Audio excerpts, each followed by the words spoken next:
나를 기억하옵소서. 이 일로 말미암아 나를 기억하옵소서. 하나님께서 이 새벽 우리에게 주시는 말씀은 느헤미야 13장 22절 말씀 함께 합독하겠습니다. 내가 또 레위 사람들에게 몸을 정결하게 하고 와서 성문을 지켜서 안식일을 거룩하게 하라 하였느니라. 내 하나님이여 나를 위하여 이 일도 기억하시옵고 주의 크신 은혜대로 나를 아끼시옵소서. 아멘. 느헤미야 13장은 아닥사스다 제32년을 전후로 해서 있었던 일을 기록하고 있습니다. 느헤미야는 약 12년간 유다 총독으로 있다가 바사왕 아닥사스다에게로 되돌아갔었고 그 얼마 후에 다시 왕의 허락을 얻어서 예루살렘으로 돌아와 보니까 떠나기 전에 이스라엘 백성들이 저주로 맹세했던 언약의 내용들을 어기고 있는 아주 비극적인 모습을 보게 됩니다. 느헤미야는 그들에게 두 가지를 교훈합니다. 첫 번째, 여러분 하나님의 율법에 합당한 생활을 해야 되지 않겠습니까? 두 번째, 여러분 선민으로서 성별된 모습을 보여야 하지 않겠습니까? 느헤미야는 간절하게 그들에게 다가갑니다. 그들의 모습은 완전하게 타락한 이전의 생활들이었습니다. 그들이 완전하게 타락한 이전의 생활들은 어떤 모습이었습니까?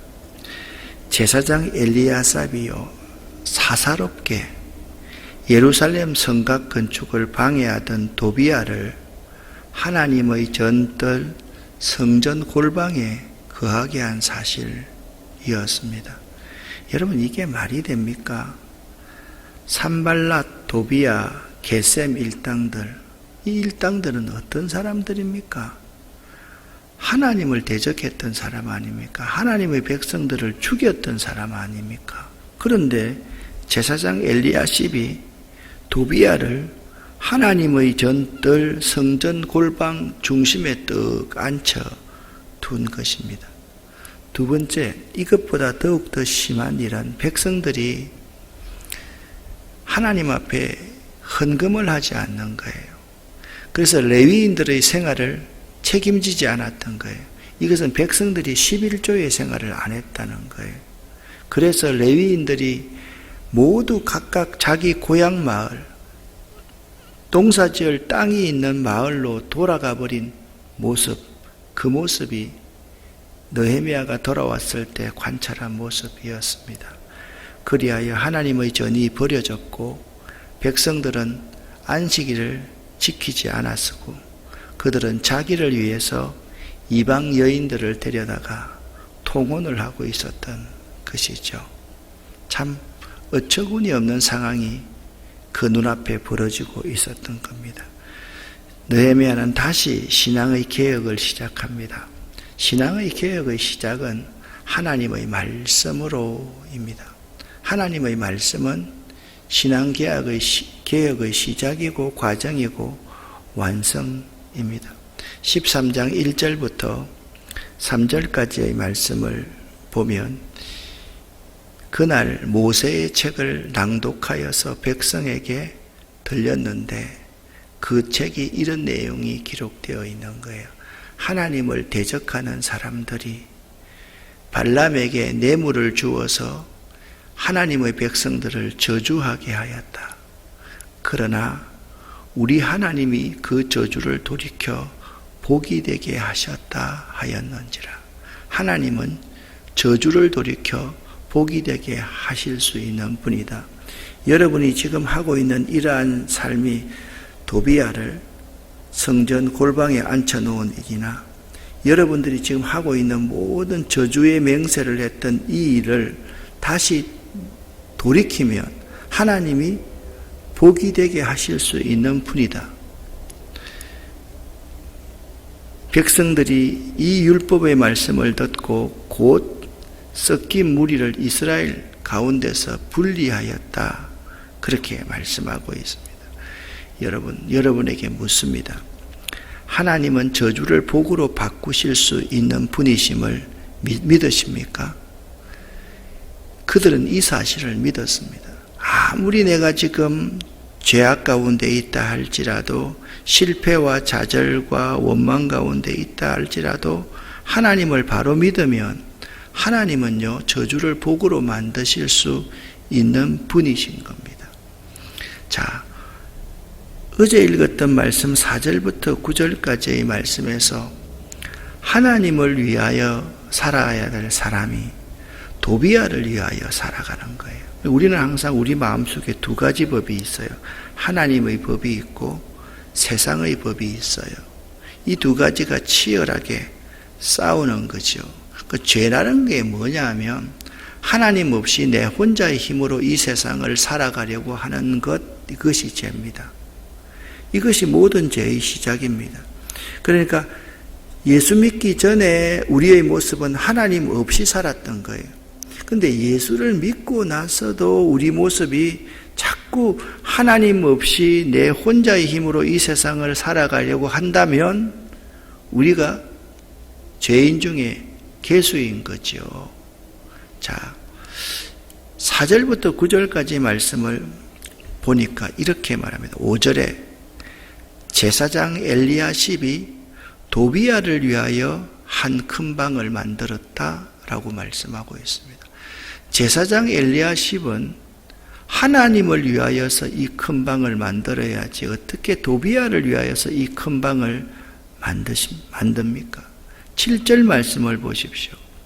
느헤미야가 예루살렘에 도착했어야 제사장 엘리야십이 도비아를 위하여 하나님의 전뜰의 방을 만든 악한 일을 알게 되었다라는 거예요. 그러니까 하나님을 위하지 않고 도비아를 사사롭게 위하는 일은 무언 일이라고요? 악한 일이다라고 말씀하고 있는 것이죠. 신앙의 개혁이라는 것은 인간의 사사로움을 버리는 것입니다. 신앙의 개혁이라는 것은 하나님의 말씀대로 하는 것입니다.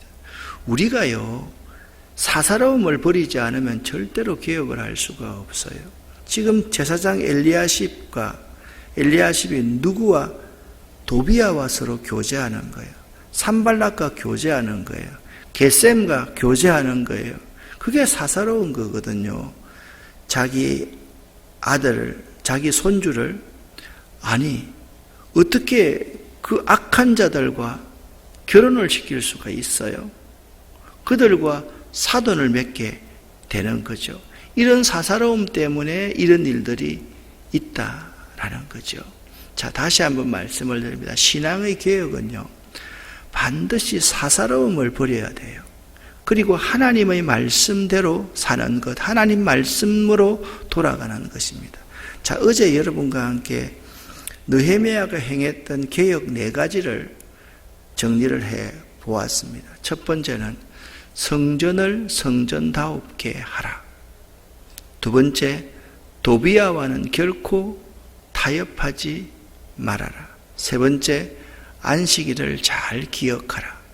네 번째, 섞여 사는 무리를 추방하라. 이방인들과 통혼을 금하라. 이 4가지.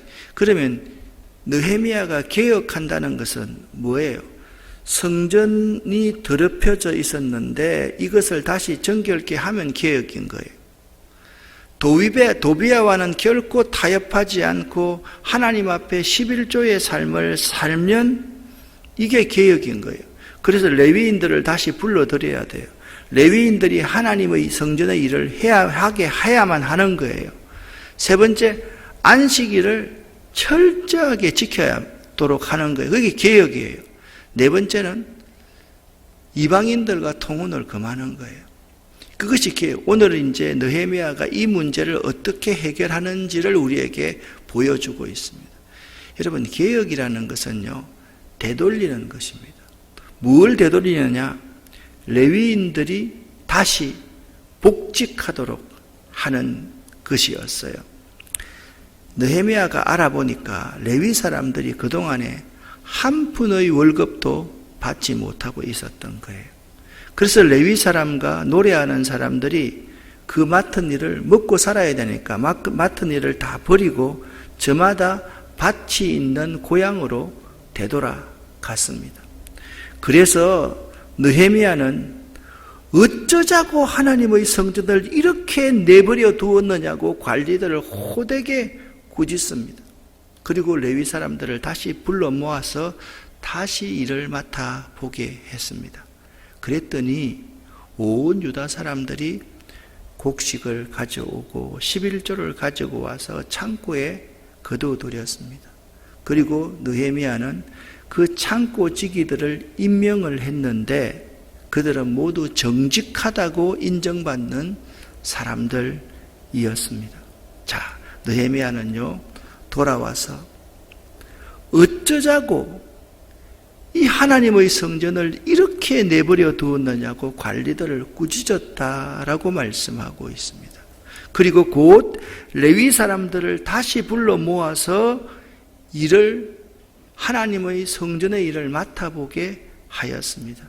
그랬더니요 온 유다 백성들이 곡식과 새 포도주와 11조를 가지고 왔습니다. 11조는 옛날에 뭐 하는 건가 하면 제사장과 레위인들의 몫입니다. 그들이 하나님의 성전의 일을 할 수 있도록 반드시 내어야만 하는 것이 11조였습니다. 레위인들이 다시 성전 일을 하게 되었죠.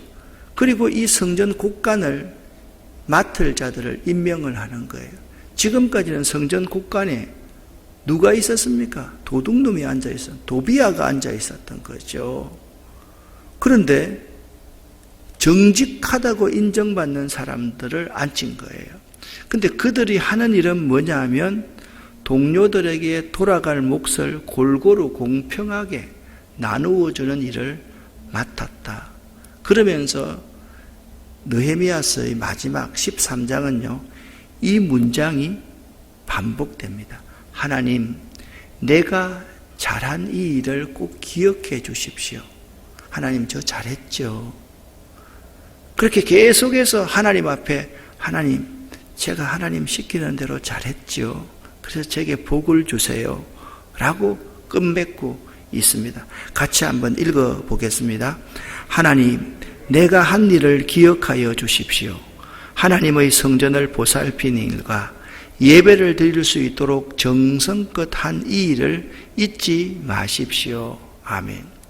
두 번째 느헤미야의 신앙 개혁입니다. 느헤미야는요 안식일을 잘 준수하게 만들었습니다. 자, 제가 쉬운 번역으로 쭉 읽어드릴 테니까 한번 그냥 이 스토리를 듣기만 하면 됩니다. 그 무렵에 유다에서는 안식일에도 사람들이 일을 하고 장사 행위를 하는 것이 눈에 띄었습니다. 그래서 느헤미야는 안식일에 사고 파는 일을 하지 말라고 일단 경고를 합니다. 예루살렘에 두로 사람들이 살고 있었는데 여러분 두로와 시돈 기억나시죠? 거기는 해양 무역이 융성한 곳이라서 거기 사람들은요 굉장히 상업 행위를 잘하는 사람들이었습니다. 예루살렘에 두로 사람들이 살고 있었는데 그들이 안식일에 물고기와 갖가지 물건을 예루살렘에 들여다가 그것을 안식일날 사람들이 모이니까 거기서 장사를 하고 있었던 거죠. 그래서 근데 그들이 누구와 결탁하고 있는가 하면 유다의 귀족들과 결탁해서 유다의 귀족들은 그들에게 커미션을 먹고 그들이 장사할 수 있도록 허락했던 것이죠. 17절 말씀을 보니까 나는 유다의 귀족들을 꾸짖었다. 안식일을 이렇게 더럽히다니 어쩌자고 이런 나쁜 일을 저지르는 거요? 라고 이렇게 말합니다. 당신들의 조상들이 이런 나쁜 짓을 행하다가 멸망된 것을, 망하게 된 것을 모르시오. 그래서 느헤미야는요 안식일 날 자기를 돕는 젊은이들을 동원해서 성전의 문을 꽁꽁 닫아버리고 안식일 날 상행일을 결코 못하게 만들었습니다. 그 뒤로도요 장사하는 사람들이 안식일 날 자기가 돈 버는 것이 끊어졌기 때문에 성전 바깥에서 자면서 텐트를 치고 자면서 사람들에게 호객 행위를 하는 거죠. 21절 말씀을 보니까 나는 그들도 심히 꾸짖었다. 어찌하여 당신들은 성 밑에서 잠을 자고 있어? 다시 한번 그렇게 하면 당신들을 체포해서 구속해 버리겠소. 그랬더니 다음 안식일부터는 한 사람도 그 사람들이 나타나지 않았다. 그래서 레위 사람들에게 몸을 깨끗하게 하고 와서 성문마다 지켜서 안식일을 거룩하게 지키도록 하여라 라고 명령을 합니다. 그리고서 또 반복합니다. 22절 나의 하나님 내가 한 이 일도 기억하여 주십시오. 그지없는 크신 주님의 사랑으로 나를 너그럽게 보아 주십시오. 느헤미야는요 안식일을 철저히 지키도록 하였습니다. 이런 진정한 지도자를 참 보고 싶습니다. 제가 어릴 때만 하더라도 토요일 날 교인들이 다 물건을 샀습니다. 그렇지 않습니까, 여러분? 그리고요, 주일날 정말 주일은 주님의 날이거든요. 하나님을 위해서만 썼습니다. 근데 오늘날 우리의 모습은 어떻습니까? 주일날 딱 1시간 예배드리고 나면 나머지는 자기 시간입니다. 자, 그러면 여러분 똑같은 원리를 한번 적용을 해 보십시오. 자, 10의 1조가 10개 중에서 9개는 내 것이고 하나만 하나님 것입니다. 맞습니까? 틀렸습니까? 틀렸습니다. 10의 1조는 뭡니까? 10개 전부 다가 하나님의 것임을 고백하는 게 11조입니다. 자, 주님의 날입니다. 주의 날에 1시간만 하나님께 드리고 나머지 23시간은 나를 위해서 사용한다? 맞습니까? 틀렸습니까? 그건 틀렸습니다. 똑같은 원리인 것입니다. 우리가 안식일을 철저히 지키도록 하였다. 주일을 철저히 지키도록 한다. 이것은 주님의 날은요, 어떻게 하면 그분의 영광을 위해서 사용할까? 가난하고 불쌍한 이웃들을 돌보고 연약한 자들을 돌보고 그렇게 살아야만 하는 것이죠. 우리 민족의 교회 교인들이 언제부터 이렇게 되었는지 참 모르겠습니다. 어떤 사람들은요 주일날 아예 등산복을 입고 교회에 오시는 분이 있어요. 그래서 예배드리고 나서 등산하러 가는 거죠. 예배드리고 나서 자전거 라이딩하러 가는 사람들 참 많습니다. 여러분 정말 그렇게 하는 거 아닙니다. 철저하게 지켜야만 합니다. 여러분 22절 말씀을 보십시오. 나의 하나님 내가 한 이 일도 기억하여 주십시오. 안식일을 철저하게 지키도록 한 것 기억하여 주십시오. 느헤미야가 세 번째 문제 해결을 합니다. 이방인들과의 통혼을 금지하는 거예요. 23절 말씀, 그때 내가 또 보니까 유다 남자들이 이방인을 데리고 와서 아내로 삼는 거예요. 그런데 그들에게서 태어난 아이들의 절반 이상이 자기 나라 말을 하면서도 유다 말은 전혀 하지 못하는 거죠. 그 말은 무슨 말입니까? 이들이 하나님의 율법을 가르치지 않는다라는 것이죠. 그래서 그 아비들을 나무라고 저주받을 것이라고 하면서 야단을 치고 그들의 몇 사람은 볼기짝을 때리고 머리털까지 뽑기까지 했습니다. 그런 다음에 하나님을 두고 맹세하게 했습니다. 좀 심하다고 생각하지 않아요? 근데 이건 왜 이렇게 했는가 하면 하나님께 저주를 받는 것보다 자신이 혼내는 것이 낫다고 이미 이것은요 자기들 스스로가 내가 이것을 안 지키면 저주받겠습니다라고 맹세한 일이거든요. 그래서 이 맹세가 굉장히 중요한 것이죠. 그래서 당신들은 당신들의 딸들을 이방 사람들의 아들에게 주지 마시오. 당신들과 당신들의 아들들도 이방 사람들의 딸을 아내로 데려와서는 안 됩니다. 그러면서 중요한 교훈 하나를 말합니다. 26절 말씀을 여러분 보십시오. 이스라엘 왕 솔로몬의 죄를 여러분 생각하십니까? 그러나 솔로몬마저 죄를 짓게 된 것이 이방 아내들 때문이요 라고 느헤미야가 지적하고 있는 거예요. 솔로몬 왕이 처음에 1000번제를 드리면서 하나님의 지혜를 구하고 얼마나 선한 왕이었습니까? 그러나 그 솔로몬 왕마저 죄를 짓게 되는 것은 이방 아내들 때문이 아니요, 우리가 어찌 이 일을 보고 있을 수만 있겠소 라고 그렇게 그들을 꾸짖고 통혼을 금지하고 있는 모습을 볼 수 있는 거죠. 그러면서 오늘 31절 같이 한번 읽어보겠습니다. 나의 하나님, 우리들에게 복을 내려 주옵소서. 아멘. 나의 하나님, 나에게 복을 내려 주옵소서. 나의 하나님, 나의 가정에, 나의 사업에 복을 내려 주옵소서. 아멘. 얼마나 멋있습니까? 느헤미야가 하나님을요, 느헤미야의 특징은 뭐냐면 하나님을 나의 하나님으로 고백하고 있다는 거예요.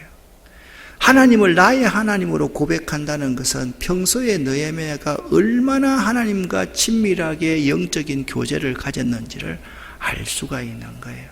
여러분, 하나님을 나의 하나님으로 고백하시는 여러분 되시기를 예수 이름으로 간절히 축원합니다. 느헤미야가요, 돌아와서 보니까 기가 막힌 장면을 또 보는 거예요. 대제사장 엘리야십의 손자가 있었는데 그 손자가요, 호론 사람 산발랏의 사이가 된 거예요. 산발랏이 누굽니까? 대적하는 자의 두목입니다.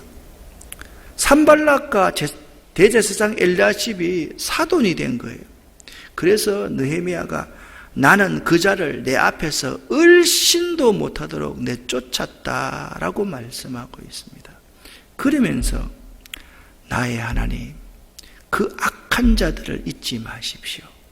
그들은 제사장직을 더럽히고 제사장과 레위 사람의 언약을 저버린 자들입니다. 누굽니까? 대제사장 엘리야십이 사사롭게 행한 것, 그들은 악한 자입니다. 그리고 산발랏도 악한 자입니다. 그들을 잊지 마십시오 라고 말하고 있습니다.